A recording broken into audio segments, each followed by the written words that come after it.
नमस्ते आप सभी को। आप सबके लिए और आप सबके बीच बहुत ही प्यारी सी और इस तर्ज को सभी लोग जानते हैं, अजूरी तर्ज में एक बघेली राष्ट्रीय गीत लेके आई हूँ, तो सुनिएगा। और ये बहुत ही प्यारी सी गीत है। जो बच्चे सीखना चाहते हैं, स्कूल में परफॉर्मेंस करना चाहते हैं तो सीख सकते हैं, बहुत इजी है। तो आइए, ये छोटे छोटे बच्चों के लिए गीत है, तो सुनिएगा। और इस गीत में साथ दे रहे हैं हिमांशु भैया।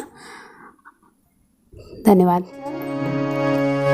हाथ माती रंगालीने शीश पे हिमताज हो के, शीश पे हिमताज हो के, भारती मुस्काती आमर सिंह पर सवार हो के, भारती मुस्काती आमर सिंह पर सवार हो। हाथ माती रंगालीने शीश पे हिमताज हो के, शीश पे हिमताज हो के, भारती मुस्काती सिंह पर सवार हो के, भारती मुस्काती सिंह पर सवार हो।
हाथ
रे सा